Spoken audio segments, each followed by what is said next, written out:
Hello बच्चों, कैसे हैं आप लोग। आशा करता हूं कि आप लोग बहुत अच्छे होंगे। आज की क्लास में हम लोग बात करने वाले हैं अनुसंख्यक गुणधर्म के बारे में। ठीक है, पिछले क्लास में हम लोग अनुसंख्यक गुणधर्म देखे थे कि अनुसंख्यक गुणधर्म 4 प्रकार के होते हैं। ठीक है, और उसमें से पहला मेरा अनुसंख्यक गुणधर्म जो था वो था वाष्प दाब का अपेक्षिक अवनमन। क्या था? वाष्प दाब का अपेक्षिक अवनमन। ठीक है, और मैंने जैसे कि बताया था कि आपको इंग्लिश में बताऊंगा। इंग्लिश क्या होगा? वाष्प दाब का अपेक्षिक अवनमन होगा relative lowering of vapour pressure. देखिए मीनिंग थोड़ा सा दिखने में दिक्कत हो रहा है। ठीक है, यहाँ पर थोड़ा सा दिक्कत हुआ है तो लिख लीजिएगा relative lowering of vapour pressure, और इसको शॉर्टकट में लिख सकते हैं RLVP। मेरी बात समझ में आ गया? ठीक है, तो आइए शुरू करते हैं इस टॉपिक को। ध्यान से पढ़िएगा, ये टॉपिक अगर आपके एग्जाम में आएगा तो 5 मार्क्स ही आएगा। ठीक है, इसलिए ध्यान से पढ़ते हैं। चलिए शुरू करते हैं। वाष्प दाब का अपेक्षिक अवनमन क्या है? उससे पहले हम लोग ये समझेंगे कि वाष्प दाब का अवनमन क्या है, तब जाकर ज़्यादा समझ में आएगा। ठीक है, चलिए शुरू करते हैं। हेडिंग दे दीजिए इसको कॉपी पर अपने, हेडिंग दीजिए जल्दी और लिख दीजिएगा VVI। ये आपके लिए बहुत ज़्यादा इंपॉर्टेंट है, जल्दी से। ठीक है, तो समझते हैं कि वाष्प दाब का अवनमन क्या है। अब आप कहोगे सर अभी तो आप लिखवाए हैं कि वाष्प दाब का अपेक्षिक अवनमन। ठीक है, सबसे पहले हम लोग वाष्प दाब का अवनमन देखेंगे, उसके बाद समझेंगे कि वाष्प दाब का अपेक्षिक अवनमन क्या होता है। ठीक है, एक चीज़ और ध्यान रखिएगा, वाष्प दाब का अपेक्षिक अवनमन एक अनुसंख्यक गुणधर्म है। वाष्प दाब का अवनमन अनुसंख्यक गुणधर्म नहीं है।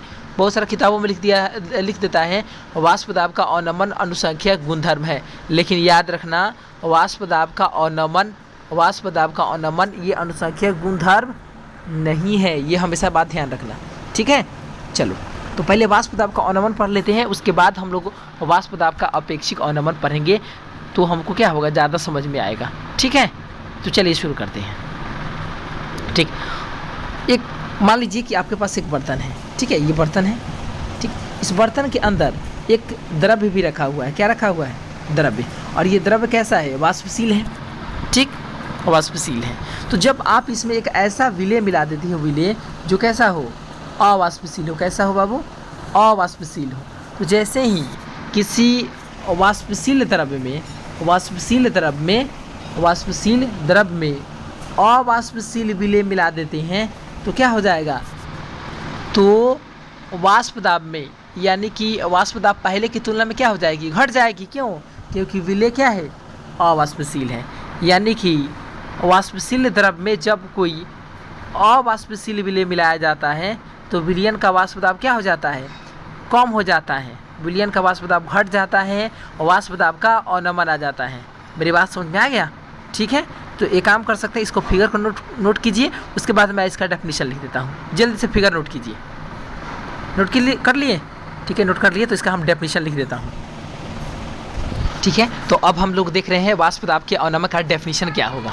ठीक है, तो यहाँ ध्यान से देखिए, जब कोई द्रव्य वाष्पशील, द्रव्य कैसा होना चाहिए? वाष्पशील, और वो क्या है? विलायक।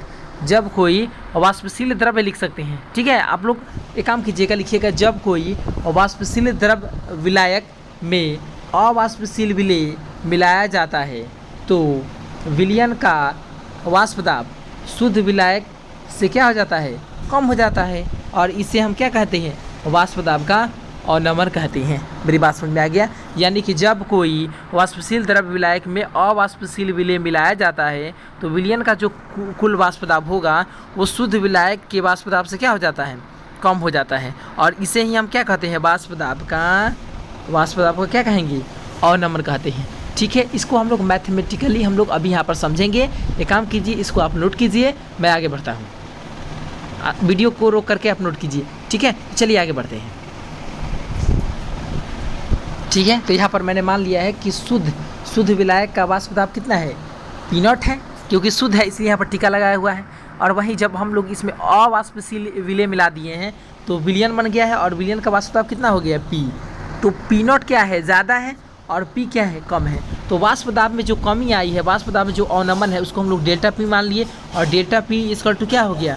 डेल्टा P इक्वल टू हो गया आपका P0 minus P। Delta P equal to क्या हो गया? P0 minus P। यही क्या हो गया? वाष्प दाब का अवनमन हो गया। मेरी बात समझ में आ गया? कोई दिक्कत है यहाँ तक? नहीं है। तो चलिए अब नेक्स्ट जो मेरा टॉपिक है वो देखते हैं कि वाष्प दाब का आपेक्षिक अवनमन क्या होता है। मैंने कुछ देर पहले बोला था कि पहले वाष्प दाब का अवनमन देखेंगे, उसके बाद हम लोग वाष्प दाब का आपेक्षिक अवनमन देखेंगे। ठीक है, तो वाष्प दाब का अवनमन हम लोग यहाँ पर देख चुके हैं। अब हम लोग समझेंगे वाष्प दाब का आपेक्षिक अवनमन क्या होता है। ठीक है, नोट कीजिए, आगे बढ़ता हूँ। वाष्प दाब के आपेक्षिक अवनमन को पढ़ने से पहले एक काम करते हैं कि थोड़ा ये देख लेते हैं हम लोग कि वाष्प दाब का अवनमन आखिर होता क्यों है। ठीक है ना, देख लिया जाए, अच्छा रहेगा। ठीक है, तो देखते हैं कि वाष्प दाब का आपेक्षिक अवनमन क्यों होता है। जैसे मान लीजिए कि आपका एक ये बर्तन है, ठीक है, और इस बर्तन में आप ये द्रव्य डाल दिए हैं। ये क्या है? ये शुद्ध विलायक है। और ये कैसा है बाबू? ये वाष्पशील है। ठीक है, तो इसके द्वारा क्या होगा? वाष्प होगा। बात तो बिल्कुल सही है। हाँ भाई, वाष्प होगा। ठीक, जैसे ही अभी जिसमें जितना भी अणु है सब क्या है? वाष्पशील है। लेकिन जैसे ही आप इसमें अवाष्पशील मिला दिए, जैसे मैं यहाँ पर रेड कलर से दिखा रहा हूँ, ये सब कैसा द्रव्य है? ये सब विलेय जो पार्टिकल है ये अवाष्पशील है। तो इस केस में क्या होगा कि पहले क्या होता था कि पहले शुद्ध द्रव्य था और प्रति इकाई आयतन में जितने भी द्रव अणु थे सब वाष्पशील थे। लेकिन अब चूंकि इसमें अवाष्पशील विलेय मिला दिया गया है रेड कलर का, तो ये वाष्प में बदलेगा ही नहीं। तो प्रति इकाई आयतन में जो वाष्प में बदलने वाले जो द्रव की अणुओं की जो संख्या है वो क्या हो गई? घट गई। ठीक है, जिसके कारण वाष्प दाब में क्या हो जाता है? अवनमन हो जाता है। आशा करता हूँ कि आप लोग समझ में आ गया होगा। ठीक है, तो आप लोग इसको ऐसे भी लिख सकते हैं कि प्रति इकाई आयतन में किसी भी विलयन का या द्रव का जो वाष्प दाब होता है, ठीक है, वो प्रति इकाई आयतन में उपस्थित वैसे द्रव के अणुओं की संख्या पर डिपेंड करता है, निर्भर करता है जो क्या हो? वाष्पशील हो। ठीक है, जैसे ही हम किसी वाष्पशील द्रव में अवाष्पशील विलेय मिला देते हैं तो प्रति इकाई आयतन में वैसे द्रव अणुओं की संख्या घट जाती है जो क्या होता है? वाष्प में बदलता है। अतः वाष्प दाब में क्या आ जाती है? कमी आ जाती है। ठीक है, मेरी बात समझ में आ गया? ठीक है, तो इसको हम लिख देते हैं। ठीक है, लिख देते हैं। ठीक है, तो देखो मैंने यहाँ पर लिख दिया है कि वाष्प दाब के अवनमन का कारण क्या होता है। तो होता क्या है कि द्रव, हम जानते हैं कि द्रव का वाष्प दाब प्रति इकाई आयतन में द्रव्य अणुओं की संख्या जो वाष्प अवस्था में जाता है उस पर निर्भर करता है। बात तो सही है बाबू। ठीक, वैसे ही जब इसमें हम अवाष्पशील विलेय मिला देते हैं या मिलाया जाता है तो प्रति इकाई आयतन में द्रव अणुओं की संख्या घट जाती है, जिसके कारण वाष्प दाब में अवनमन होता है। मेरी बात समझ में आ गया कि वाष्प दाब में अवनमन क्यों होता है। ठीक है, तो एक काम कीजिए, इसको नोट कीजिए और उसको भी नोट कर लीजिएगा जो कि कुछ देर पहले डिलीट किए थे। डेफिनेशन पूरा वीडियो रोक करके आप नोट करते रहिएगा। ठीक है, तो चलिए अब आगे बढ़ता हूँ। वाष्प दाब का आपेक्षिक अवनमन क्या है? ठीक है, चलिए आगे बढ़ते हैं। ठीक है, तो मेरा नेक्स्ट टॉपिक क्या आ गया? वाष्प दाब का आपेक्षिक अवनमन। ठीक है, देखिए समझते हैं कि वाष्प दाब का आपेक्षिक अवनमन क्या है। इसको शॉर्टकट में RLVP कहा जाता है, जिसका मतलब होता है R मतलब रिलेटिव, L मतलब लोअरिंग और V मतलब ऑफ प्रेशर। ठीक है, relative lowering of vapour pressure. ठीक है, मैंने कुछ देर पहले देखा हुआ था। ठीक है, तो आइए समझते हैं कि वाष्प दाब का आपेक्षिक अवनमन क्या है। यहाँ पर वाष्प दाब जो देखा गया है वो किसी से रिलेट किया गया है, किसी के अपेक्षा में देखा गया है। तो किसके अपेक्षा में देखा गया है? तो विलयन का जो वाष्प दाब है, विलयन के जो वाष्प दाब में अवनमन है वो शुद्ध विलायक के वाष्प दाब से रिलेट किया गया है। ठीक है, यानी कि वाष्प दाब में अपेक्षिक अवनमन की अगर बात किया जाए तो हम ये कह सकते हैं कि किसी विलयन के वाष्प दाब में अवनमन तथा शुद्ध विलायक के वाष्प दाब के अनुपात को वाष्प दाब का आपेक्षिक अवनमन कहते हैं। ठीक है, एक काम करते हैं, इसको डेफिनेशन में हम लिखते हैं, उसके बाद आगे बढ़ते हैं। ठीक है, तो यहाँ पर आपका डेफिनेशन लिखा हुआ है कि विलयन के वाष्प दाब में अवनमन, विलयन के वाष्प दाब में अवनमन, दैट मीन्स डेल्टा P, जो कि हम लोग कुछ देर पहले पढ़े थे। विलयन के वाष्प दाब में अवनमन तथा शुद्ध विलायक के वाष्प दाब के अनुपात को हम लोग क्या कहते हैं? वाष्प दाब का आपेक्षिक अवनमन कहते हैं। मैंने यहाँ खाली स्थान दे दिया है, तो देखिए एरो देकर दिखा दिया है कि कौन वाला भरना है। वाष्प दाब का आपेक्षिक अवनमन कहते हैं। ठीक है, मेरी बात समझ में आ गया? ठीक, तो यहाँ पर वाष्प दाब के आपेक्षिक अवनमन को शॉर्टकट में क्या लिखते हैं? RLVP, और RLVP इसका क्या हो गया? वाष्प दाब का अवनमन बटा शुद्ध विलायक का वाष्प दाब, यानी वाष्प दाब का अवनमन का मतलब क्या? P0 - P और शुद्ध विलायक का वाष्प दाब का मतलब क्या, पी नॉट। मेरी बात समझ में आ गया। तो वाष्प दाब का अपेक्षिक अवनमन बराबर क्या होता है, पी नॉट माइनस पी बटा पी नॉट। मेरी बात समझ में आ गया, कोई दिक्कत है यहाँ तक, नहीं है। तो यहाँ पर आप साफ साफ दिख रहे हैं कि वाष्प दाब का अपेक्षिक अवनमन बराबर क्या होता है, पी नॉट माइनस पी बटा पी नॉट। क्लियर, ठीक है। तो चलिए आगे बढ़ते हैं, ठीक है। तो यहाँ पर मैंने लिख भी दिया है अलग से कि वाष्प दाब का अपेक्षिक अवनमन, वाष्प दाब का अपेक्षिक अवनमन बराबर क्या हो गया, पी नॉट माइनस पी बटा पी नॉट, ठीक है। जहाँ पर पी नॉट जो होगा आपका वो शुद्ध विलायक का वाष्प दाब होगा और पी क्या होगा, विलयन का वाष्प दाब होगा, ठीक है। तो इसको आप लोग अपने कॉपी में नोट कीजिए और हम लोग आगे की पढ़ाई अब स्टार्ट कर रहे हैं, ठीक है। तो जल्दी से नोट कीजिए। बहुत सारे बच्चे बोलते हैं कि सर वीडियो को 10 मिनट का डाल रहे हैं, 20 मिनट का ही डाल रहे हैं। तो बाबू देखो, वीडियो बनाने में बहुत टाइम लगता है। आप थोड़ा सा दिमाग लगाओगे तो आपको समझ में आ जाएगा कि वीडियो बनाने में क्यों टाइम लगता है। देखो होता क्या है, जैसे मैं कभी बोलता हूँ कि चलिए डेफिनेशन लिखिए, तो देखिए अचानक से एक आपका मोबाइल स्क्रीन पर पूरा डेफिनेशन लिखा हुआ आ जाता है। तो कहाँ से लिखा हुआ आ जाता है, कहाँ से आ जाता है, उसको टाइम लगता है लिखने में, तब जाकर हम वीडियो ऑन करते हैं। 10 मिनट का वीडियो बनाने में 30 मिनट का समय लगता है बाबू, इतना ही समझिए कि 10 मिनट का वीडियो बनाने में 30 मिनट का समय लगता है। आपको लगता भी होगा, थोड़ा सा दिमाग लगाओ ना। कभी कभी कहते हैं, कभी कभी का हमेशा कहते हैं, कभी हमको मतलब ये स्क्रीन पर लिखते हुए देखे होगे, नहीं अचानक से आ जाता है एक बार लिखा हुआ। तो क्या भगवान जी लिख देते हैं, नहीं, उसको हम अपने से लिखते हैं, तब जाकर वीडियो रिकॉर्डिंग में इसको डालते हैं कि हाँ ये आ गया, ठीक है। तो उसको हमको वो जो लिखने का जो टाइम है वो इसमें नहीं इंक्लूड किए हुए हैं, उसको अपने से लिख दिए होते हैं, तब जाकर वीडियो रिकॉर्डिंग स्टार्ट करते हैं, ठीक है। थोड़ा सा दिमाग लगाइएगा।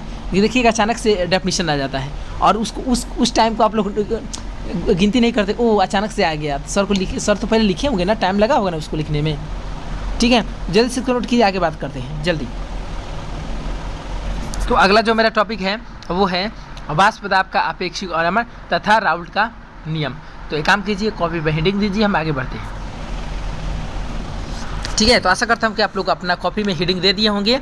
क्या हेडिंग दिए होंगे, वाष्प दाब का अपेक्षिक अवनमन तथा राउल्ट का नियम। यानी हम लोग यहाँ पर ये देखने वाले हैं कि वाष्प दाब का अपेक्षिक अवनमन और राउल्ट के नियम में क्या संबंध है, ठीक है। तो एक काम करते हैं, आशा करता हूँ कि इसको नोट कर लिए होंगे, आगे बढ़ते हैं, ठीक है। अच्छा चलिए हम आगे बात करते हैं थोड़ा सा। हम जानते हैं कि जब किसी विलायक में अउरणशील विलय घुलाया जाता है तो विलयन के वाष्प दाब में कमी आ जाती है। ये आप भी जानते हैं, कुछ देर पहले हम लोग देखे भी हैं कि जब किसी द्रव उरणशील विलायक में अउरणशील विलय मिलाया जाता है तो विलयन के वाष्प दाब में क्या आ जाती है, कमी आ जाती है। चूँकि विलय क्या होता है, अउरणशील होता है, इसलिए वाष्प दाब में इसका कोई योगदान नहीं होगा। चूँकि विलय जो है वो तो अउरणशील है, छोटा उड़बे नहीं कर रहा है, वो तो उड़ेगा नहीं, यानी वाष्प में बदलेगा नहीं, तो वाष्प दाब उसके द्वारा होगा नहीं होगा। यानी कि जो विलयन का जो कुल वाष्प दाब होगा वो सिर्फ उड़नशील यानी कि वाष्पशील द्रव्यों के कारण ही होगा ना, ठीक है। यानी कि विलयन का जो वाष्प दाब होगा वो विलय के मूल अंश पर डिपेंड नहीं करेगा। वो किस पर डिपेंड करेगा, विलायक के मूल अंश पर डिपेंड करेगा। मैं अभी यहाँ पर आपको दिखा रहा हूँ, ठीक है। तो ये जो बातवा भी बोले हैं उसको हम लिख देते हैं, हेडिंग दे दिए। तो चलिए अब जो बात अभी हम बोले हैं उसको हम लोग लिख लेते हैं, ठीक है। चलिए ठीक है, तो इसी बात को हम यहाँ पर लिख रहे हैं। देखिए अब अचानक से लिखा हुआ है कि ना आपके स्क्रीन पर, तो आप कहेंगे का कि तुरंत हो गया, तुरंत नहीं बाबू, लिखने में इसको टाइम लगा है, तो अब जाकर आप इसको नोट कीजिएगा। बोलते हैं कि सर 10 मिनट का वीडियो डाल रहे हैं, ठीक है। तो चलिए इसको हम लोग यहाँ पर देखते हैं। यहाँ पर लिखा हुआ है कि हम जानते हैं कि जब किसी उड़नशील द्रव विलायक में अवाष्पशील विलय घुलाया जाता है तो विलयन का वाष्प दाब क्या हो जाता है, कम हो जाता है। हम लोग कुछ देर पहले देखे भी थे, ठीक है। तथा विलयन का जो कुल वाष्प दाब होगा वो सिर्फ किस पर डिपेंड करेगा बाबू, विलायक पर निर्भर करेगा। क्यों, क्योंकि विलायक ही उड़नशील है, वही उड़ेगा और उसी के कारण क्या होगा, वाष्प दाब होगा, ठीक है। तो इसको नोट कीजिए और आगे हम लोग पढ़ते हैं जल्दी से। इतने में हम लोग ये सीखिए कि विलयन का कुल वाष्प दाब जो होगा, विलयन का जो वाष्प दाब होगा वो सिर्फ विलायक के मात्रा पर डिपेंड करेगा और या विलायक के मूल अंश पर डिपेंड करेगा। हम कह सकते हैं विलायक के मूल अंश पर डिपेंड करेगा। यहाँ पर क्या काम करते हैं, वाष्प दाब विलायक पर निर्भर करेगा, ये भी लिख दीजिए, ये विलायक पर निर्भर करेगा, या क्वेश्चन में लिख दीजिएगा यहाँ पर साइड में, विलायक के मूल अंश पर, विलायक के मोल अंश पर, मोल अंश पर। मेरी बात समझ आ गया? ठीक है, इसको नोट कीजिए जल्दी से नोट कीजिए, आगे बढ़ते हैं। और हाँ, ये आज ये जो जितने लोग ये पढ़ लेंगे वो व्हाट्सएप पर अपने कॉपी का फोटो खींच करके आपको भेजिएगा, हम देखेंगे कि आपको लिखने भी आ रहा है कि नहीं। ठीक है, आ जाना चाहिए। वीडियो लेक्चर देखने के बाद ये सब पूरा कॉपी में आपका नोट अगर आप कर लेते हैं तो उसका फोटो खींच करके मेरे को व्हाट्सएप करेंगे जल्दी। ठीक है, जल्दी से नोट कीजिए और आगे बढ़ते हैं जल्दी।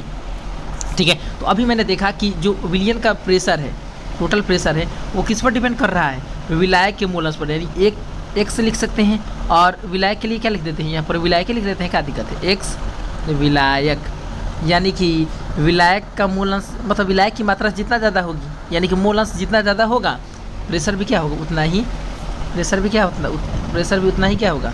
ज़्यादा होगा। मेरी बात समझ में आ गया? कोई दिक्कत है? नहीं है। यहाँ पर हम P = ये भी लिख सकते हैं, P = P नॉट। राउल्ट के नियम से नहीं लिख सकते हैं, रुकिए लिख देते हैं, from Raoult's law, from Raoult's law. देख रहे हैं आप लाइव लिख रहे हैं तो कितना गलती हो रहा है, इसलिए वीडियो को रोक करके लिख देते हैं, तब आपको समझाते हैं। और आप कहते हैं तो नहीं से लिखे तो इतना टाइम लग गया, सोचिए कितना बड़ा लिख कर देते हैं आप लोगों को। ठीक है, यहाँ पर हम लिख सकते हैं P = क्या लिख सकते हैं? P0 और X क्या लिख सकते हैं? विलायक। लिख सकते हैं कि नहीं लिख सकते? लिख सकते हैं, कोई दिक्कत है? नहीं है। एक काम कीजिए, इसको नोट कीजिए और आगे बढ़ते हैं जल्दी। नोट कीजिए, ये लिखा हुआ है फ्रॉम राउल्ट्स लॉ। ये क्या लिखा हुआ है? राउल्ट्स लॉ, यानी कि राउल्ट के नियम से। ठीक है, जल्दी नोट कीजिए। नोट कर लिए होंगे, चलिए। ठीक है, तो यहाँ पर हम कुछ नहीं किए हैं, सिर्फ मैथमेटिकल एक्सप्रेशन किए हैं और आपको यहाँ पर साफ साफ दिखाई देगा। P = क्या था? चूँकि विलियन का कुल वाष्प दाब सिर्फ विलायक के मोल अंश पर डिपेंड करता है, मैंने कुछ देर पहले बताया था। तो यहाँ पर P = क्या लिख दिया? P0 X विलायक। कैसे लिखा? तो राउल्ट के नियम से लिखा। ठीक है, अब क्या करते हैं मैथमेटिकल एक्सप्रेशन में, यहाँ P0 जो है यहाँ पर उसको इधर फेंक दिए तो क्या हो गया? P/P0 और बराबर क्या हो गया? X विलायक। ठीक है, और यहाँ पर X विलायक, आप लोग पढ़े होंगे कि विलेय और विलायक दोनों के मूल अंश का योग कितना होता है? 1 होता है, यानी X विलेय प्लस X विलायक = 1। ठीक है, तो X विलायक = लिख सकते हैं 1 - X विलेय। लिख सकते हैं कि नहीं? लिख सकते हैं। हम लोग मूल अंश में पढ़े हुए हैं कि एक विलियन में चाहे जितना भी अवयव क्यों ना हो, सभी अवयवों के मूल अंश का योग कितना होता है? 1 होता है। चूँकि यहाँ पर हम लोग सिर्फ द्विअंगी विलियन के बारे में पढ़ रहे हैं, एक विलेय है और दूसरा विलायक। ठीक है, तो X विलेय प्लस X विलायक = 1, तो X विलायक = कितना हो जाएगा? 1 - X विलेय हो जाएगा। क्लियर? ठीक है, तो यहाँ पर X विलायक की जगह क्या लिख दी है? 1 - X विलेय। ठीक है, अब यहाँ से क्या किए कि 1 को इधर उधर किए तो कितना हो गया? X विलेय को उधर फेंक दिए तो ये -X विलेय से उधर गया तो +X विलेय में, और P0 - P/P0 P/P0 को उधर भेजे तो कितना हो गया? माइनस में चला गया, यानी 1 - P/P0 = X सॉल्यूट। आप लोग मैथमेटिकल एक्सप्रेशन आप कीजिएगा तो आपको खुद समझ में आ जाएगा। ठीक है, अब इसको हम क्या किए? इसको सॉल्व किए तो आ जाएगा P0 - P, जो कि क्या है? वाष्प दाब का अवनमन है, अब बटा P0 आ गया। यानी ये टोटल क्या होता है? वाष्प दाब का अपेक्षिक अवनमन, और वाष्प दाब का अपेक्षिक अवनमन किसके बराबर आ गया? X विलेय के बराबर आ गया। अच्छा, मैं आपसे एक बात कहूँ तो आपको भी लग रहा होगा कि ये जो पूरा जो आया है RLVP = कितना आ गया? X सॉल्यूट, यानी कि वाष्प दाब का अपेक्षिक अवनमन बराबर किसके बराबर होता है? मोल अंश के बराबर होता है। नहीं होता है जी। ठीक है, अच्छा, ये जो चीज़ आया है वो किसके नियम के अनुसार आया है? तो राउल्ट के नियम के अनुसार आया है। तो एक तरह से देखा जाए तो ये भी आपका क्या है? राउल्ट का नियम ही है ना? ठीक है, तो एक काम करते हैं, वाष्प दाब का अपेक्षित अवनमन के लिए राउल्ट का नियम थोड़ा देख लेते हैं क्या होगा। तो कुछ नहीं होगा। आप कह सकते हैं कि जब किसी शुद्ध उड़नशील विलायक में अउड़नशील विलेय मिलाया जाता है तो उस विलियन के वाष्प दाब का अपेक्षिक अवनमन विलेय के मूल अंश की क्या होता है? बराबर होता है। कह सकते हैं ना? ठीक है, तो इसको नोट कीजिए बारी बारी से। पहले 1 नंबर में इसको नोट कीजिएगा और दूसरे नंबर में इधर नोट कीजिएगा। जल्दी से नोट कीजिए और इसके नीचे हम लोग डेफिनेशन लिखते हैं। जल्दी से नोट कीजिए। आशा करता हूँ कि आप लोग नोट कर लिए होंगे। वीडियो को रोक करके नोट कीजिए। ठीक है, चलिए आगे बात करें। ठीक है, ठीक है। तो यहाँ पर साफ साफ उसी बतवा को लिखा गया है जो अभी हम लोग देखे हैं ना, mathematical expression P naught minus P बटा P naught equal to x सॉल्यूट आया जाए एक्स विले आया था, उसी चीज़ को हम यहाँ पर लिखे हैं। यहाँ पर आपका क्या हो गया, ये वाष्प दाब के आपेक्षिक अवनमन के लिए राउल्ट का नियम, ये VBI है, यही पूछता है कि वाष्प दाब के आपेक्षिक अवनमन के लिए राउल्ट का नियम क्या है। ठीक है, तो क्या है, कुछ नहीं है, अभी हम लोग देखे हैं। ठीक है, तो इसको हम लोग डेफिनेशन के तौर पर हम लोग लिखेंगे कैसे लिखेंगे। यहाँ पर देखिए, जब शुद्ध उड़नशील विलायक में अउड़नशील विलेय मिलाया जाता है तो विलयन के वाष्प दाब का आपेक्षिक अवनमन यानी RLVP विलेय के मूल अंश के क्या होती है बाबू, क्या होती है, बराबर होती है। समानुपाती मत बोलना छोटा कहीं का, बराबर बोलना बोका कहीं का।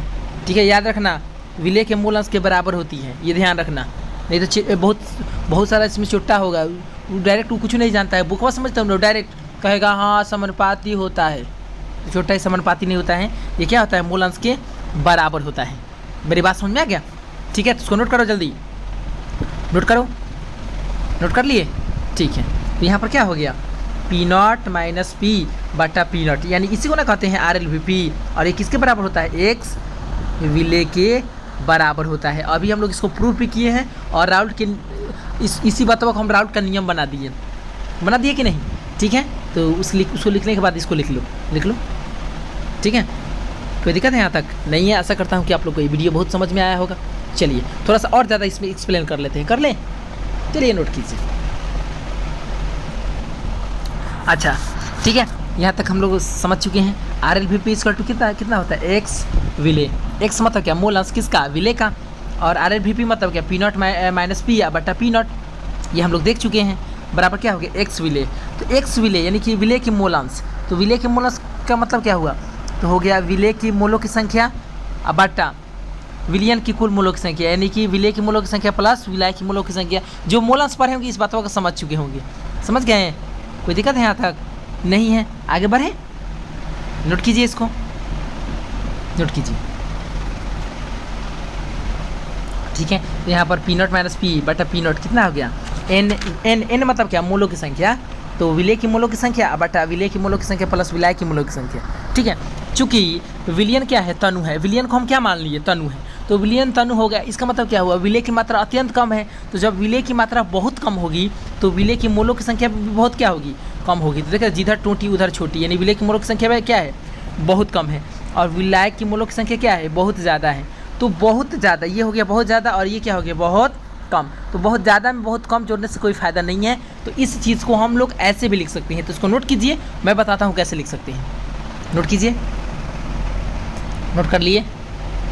इस चीज़ को हम ऐसे लिख सकते हैं, पी नॉट माइनस पी बटा पी नॉट, यानी कि इस चीज़ को ना RLVP कहते हैं, इसी को वाष्प दाब का आपेक्षिक अवनमन कहते हैं। ठीक है, इसको थोड़ा सा एलिब्रेट करके हम लोग लिखे हैं, तो पी नॉट माइनस पी बटा पी नॉट, तो एन विलेय प्लस एन क्या, सॉरी एन विलेय बटा क्या कर दिए, एन विलायक। तो कहोगे सर प्लस एन विलेय क्यों छोड़ दिए, तो हम लोग एन विलेय को इसलिए छोड़ दिए क्योंकि ये विलयन तनु है और तनु विलयन है, इसका मतलब क्या, विलेय की मात्रा बहुत कम है, यानी कि विलेय की मूल अंश बहुत कम होगी और विलाय की मूल अंश बहुत ज़्यादा है। तो बहुत ज़्यादा में बहुत कम जोड़ने से कोई फ़ायदा नहीं है, इसलिए इस चीज़ को हम लोग ऐसे भी लिख सकते हैं कि नहीं लिख सकते हैं। ठीक है, कोई दिक्कत है यहाँ तक नहीं है, तो उसको नोट कीजिए जल्दी से। ठीक है, और इसको हम लोग अगर मोलों की संख्या को अगर देखें, अगर उसको एक्सप्लेन करें, तो हम लोग इसको अगर तोड़ने की कोशिश करें तो कुछ इस प्रकार से हम लोग तोड़ सकते हैं। जैसे कि हम लोग देखे थे, पी नॉट माइनस पी बटा पी नॉट इक्वल टू क्या था, विलेय की मूलों की संख्या। तो विलेय की मूलों की संख्या बराबर क्या होगा, विलेय का दिया गया भार अब बटा विलेय का मूलर भार। अब बटा में क्या था, विलाय की मूलों की संख्या था ना। ठीक है, तो क्या हो जाए, विलायक का दिया गया भार अब बटा, तो बटा दिया तो ऊपर चला गया, ऊपर विलायक चला गया, तो विलायक का मूलर भार क्या ऊपर चला गया। ठीक है, इस तरह से इसको देखा जाए तो 1 2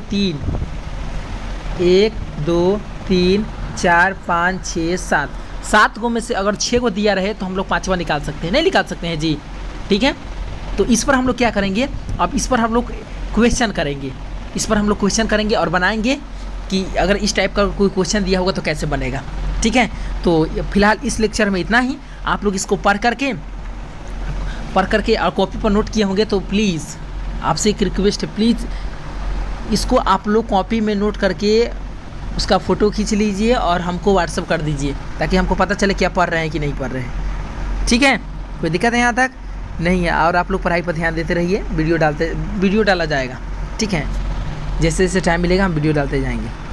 ठीक है, देखो अब क्लासरूम रहता तो बात ही अलग होता है। मोबाइल में हम कितना लिखने में बहुत ज़्यादा प्रॉब्लम होता है, आप नहीं समझ रहे हैं, लिखने में बहुत ज़्यादा प्रॉब्लम होता है। शायद आज हम लोग क्लासरूम होता तो फिजिकल केमिस्ट्री मेरा खत्म हो गया रहता अभी तक। ठीक है, देखिए क्लासरूम ऑफ है तो हम भी क्या करें। ठीक है, मेहनत कर रहे हैं और थोड़ा सा स्पीड बढ़ाएंगे अब। जैसे कि आप लोग आज देख रहे हैं, आज वीडियो ज़्यादा देर का बना दिए ना। ठीक है, ऐसे ही करते हैं हम जल्दी, मतलब 2 या 3 दिन में इस चैप्टर को हम लोग खत्म कर देंगे और तीसरा चैप्टर स्टार्ट करेंगे इलेक्ट्रोकेमिस्ट्री के लिए। मेरी बात समझ में आ गया? ठीक है, तो आज के लिए इतना ही। मिलते हैं अगले लेक्चर में, तब तक के लिए बने रहिए और देखते रहिए। बहुत बहुत धन्यवाद, बाय।